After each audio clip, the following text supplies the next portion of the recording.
بچ نہ جایا کرو کہ حکمران برے ہیں تو ہم بڑے نیک پرہیزگار ہیں، چھپے لگانے والے ساتھ شریک ہے جرم، کہتے پتہ ہی نہیں چلا۔ کیسے پتہ نہیں چلا؟ کیسے پتہ نہیں چلا؟ یہ تو جو مدہوش ہوتے ہیں انہیں پتہ چل جاتا ہے یہ نبی پاک کی عزت کی بات ہو رہی ہے۔ بندہ مدہوش ہو نا، مدہوش ہو مسلمان، رسول اللہ کی بات ہو تو اس کی بھی آنکھیں کھل جایا کرتی ہے۔ اور تم جاگتے پڑھے لکھے اسمبلیوں میں بیٹھے مالدار، تم پتہ ہی نہیں چلا قانون بدل گیا، خبر ہی نہیں ہوئی۔ یہ دھوکہ کسی اور کو دینا، ہم تمہارے ان دھوکوں میں آنے والے کہ کسی اور کو سنانا کہانیاں، ہمیں نہیں سمجھ آتی تمہاری کہانیاں، کہتے غلطی ہو گئی بھول گئے۔ اور وزیر اعلیٰ صاحب کہتے ہیں اس کو نکال دینا چاہیے، کس نے نکالنا ہے نا تماشا، کہتے ہیں اس کو نکال دینا چاہیے جس نے اس قانون میں، تو کس نے نکالنا ہے؟ حکومت تو آپ کی ہے، تو کون نکالے گا؟ شرم کرو، مر جاؤ ڈوب کے۔ یہ تمہارا طریقہ ہے؟ جرم کرتے اور جرم کر کے کہتے ہو نہیں نکال دینا، کون نکالے گا؟ نکالو پتہ چلے تمہارا۔ امیر ملت پیر جماعت علی شاہ صاحب محدث علی پوری رحمت اللہ علیہ، پیر صاحب فرماتے ہیں جب پاکستان بن رہا تھا تو ہم نبی پاک صلی اللہ علیہ وسلم کی عظمتیں بیان کیا کرتے تھے۔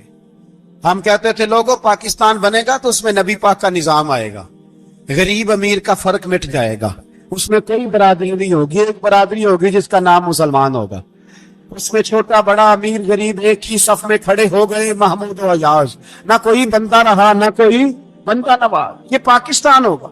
اور کہتے ہیں ہندو پنڈت تقریریں کرتے تھے او وہاں نبی پاک کا نظام نافذ ہوگا، معاذ اللہ ہاتھ کٹیں گے، گردنیں کٹیں گی، بڑا وہ معاذ اللہ مخالفت کرتے تھے۔ وہ کے بعد میں یہاں بھی سارے وہی تماشے ہوں گے جو وہ کہہ رہے ہیں۔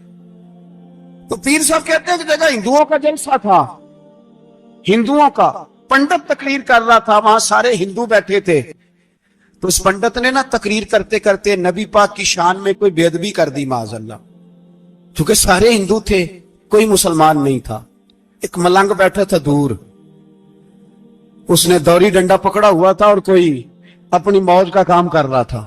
آپ کو پتا ہے ان کے پاس جو ڈنڈا ہوتا ہے بڑا رنگین ہوتا ہے، کو اسپیشل بنایا ہوتا ہے انہوں نے، تو بیٹھا تھا ملنگ۔ میں نے کہا بے ہوش بھی ہو نا، جو بے ہوش ہو مسلمان، رسول اللہ کا نام آئے تو اس کی بھی آنکھیں کھل جایا کرتی ہے، تیری بند کی باندھی رہ گئی ہے، کیسے ہو گیا؟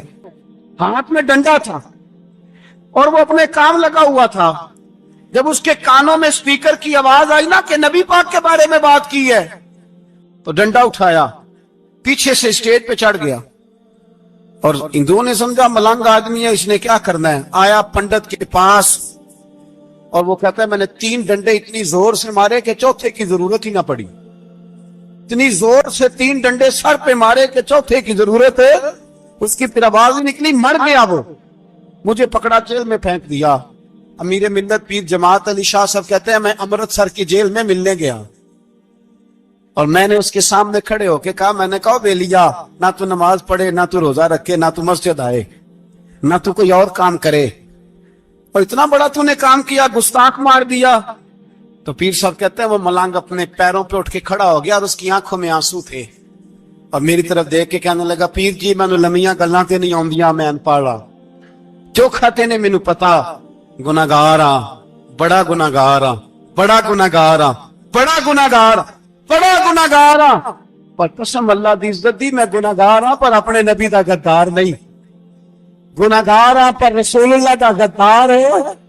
کوئی بات نہیں، اگر کوتاہیاں کرتا ہوں تب یہ تو نہیں نہ ہو سکتا کہ اونچی اور سچی سرکار کی کو میرے سامنے بے ادبی کر کے چلا جائے، یہ تینوں پتہ ہی نہیں لگا، تو کہتا خبر ہی نہیں ہوئی، کب ہو گیا پتہ ہی نہیں تھا، وضاحتیں دیتا پھرتا ہے۔ اور کچھ مولوی ملا جو دفاع ہے دین کے نام پہ وہ وضاحتیں دیتے پھرتے ہیں، کہتے ہیں مناظرے کر لو، شرم کرو، دین کے نام پر ووٹ مانگ کے اسمبلیوں میں جاتے ہو اور وہاں جا کے ان بھائی مانوں کی گودوں میں بیٹھ جاتے ہو، تمہیں حیا نہیں آتی، اور نبی پاک کی بات ہے تو پھر بھی تمہاری غیرت جوش نہیں مارتی، پھر بھی دلیلیں دیتے پھرتے ہو۔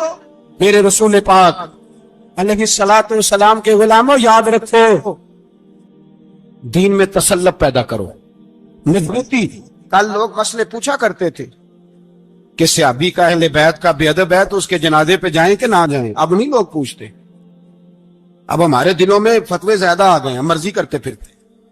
ہمارا بچہ کسی بد مذہب کی مسجد میں جاتا ہے ہم کہتے ہیں نہیں ویسے ہی جاتا ہے، تجھ سے پوچھا جائے گا، اس دن پتا چلے گا، جس دن تم مرے گا تو تیرے لیے دعا بھی نہیں کرے گا، تیری قبر پہ بھی نہیں جائے گا، تجھے پتا چلے گا اس دن کہ ویسے ہی جاتا ہے کہ ایسے جاتا ہے۔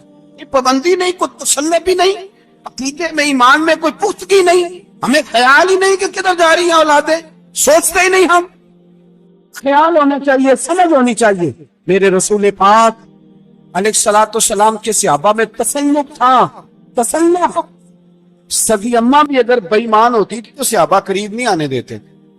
حضرت اسماء بنت ابی بکر صدیق، ان کی ماں مشرکہ تھی۔ جناب صدیق اکبر کی ایک زوجہ حضرت ابو بکر نے طلاق دے دی، کچھ عرصے کے بعد وہ اپنی بیٹی کو ملنے آئی، ماں بیٹی سے ملنے آئی تو حضرت اسماء بنت ابو بکر کو پیغام بھیجا تھا، بیٹے میں تجھے ملنا چاہتی ہوں۔ تو کہا اماں ذرا ٹھہر جا، پہلے میں اپنے نبی سے پوچھ لوں، پہلے اپنے ماں بعد میں ہے، نبی پہلے ہے۔ پہلے حضرت اسماء حضور کی بارگاہ میں گئی، یا رسول اللہ میری اماں ملنا چاہتی ہے۔ اور مشرکہ ہے، حکم کیا ہے؟ فرمایا تو ماں کی حیثیت سے مل سکتی ہے۔ انہوں نے تو سگے ماں باپ سے ناطے توڑ لیے، سگے رشتہ داروں سے، اور تو ان سے دوستیاں ختم نہیں کر سکتا، تیرا تعلق بھی نہیں۔ نہیں، سارے اسی کو پکارتے ہیں، سارے ایک ہی ہیں، یہ تماشے کسی اور کو دکھانا، یہاں رسول اللہ کے غلام بستے ہیں۔ ہمارا عقیدہ بڑا پختہ ہے، بڑا پختہ، بڑے پختہ نظریات کے لوگ اللہ نے اس دھرتی کو عطا فرمائے، اس زمین نے بڑے کامل مومن پیدا کیے۔ بھائی یاد رکھو، رسول پاک علیہ الصلوۃ والسلام کے غلاموں میں اپنے دین کے لیے تسلط تھا، پختگی تھی، کفر سے بیزار رہتے تھے۔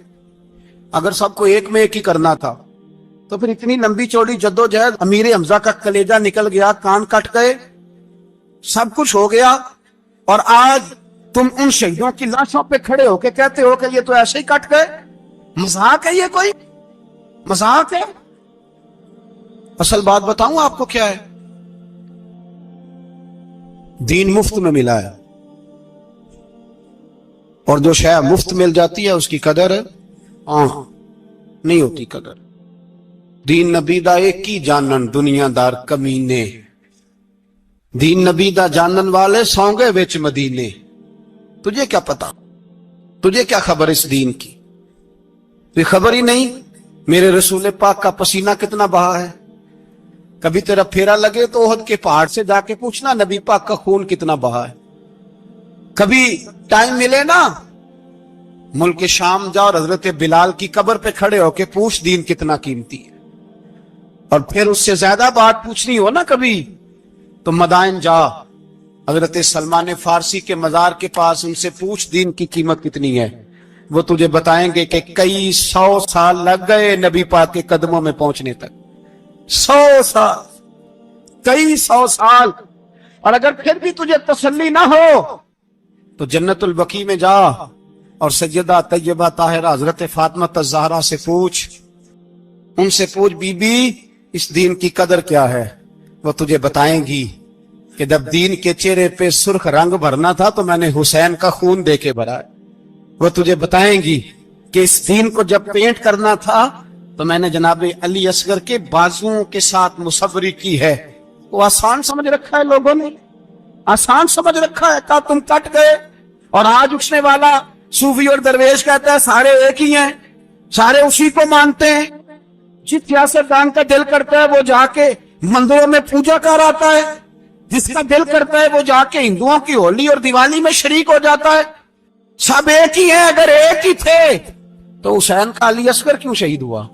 اگر سب ایک ہی تھے تو جناب علی اکبر کیوں شہید ہوئے؟ سارے ایک ہی تھے تو پھر ٹھیک ہے، مست رہنا چاہیے تھا۔ کہ مذاق ہے اتنی قربانیاں، شرم ہی نہیں آتی بات کرتے ہوئے؟ جاگو اور اپنے دین سے سمجھو۔ میرے رسول پاک علیہ الصلوۃ والسلام نے جو دین دیا اس میں تسلب ہے، تسلب، کفر سے بیزاری۔ کتنی بیزاری؟ حضرت ام حبیبہ رضی اللہ تعالیٰ عنہ ام المومنین ہے، یہ ہماری اماں ہیں۔ ماؤں کے نام تو بچوں کو آنے چاہیے نا، یہ مومنوں کی ماں ہیں، ابو سفیان کی بیٹی ہیں، حضرت ابو سفیان رضی اللہ تعالیٰ عنہ کی بیٹی، نبی پاک کی زوجہ ہیں، جناب امیر معاویہ رضی اللہ تعالیٰ عنہ کی سگی بہن حضور کی زوجہ تھی، بہت بڑے امیر باپ کی بیٹی تھی۔ مدینے جب آئیں تو نبی پاک کے گھر میں غربت دیکھی،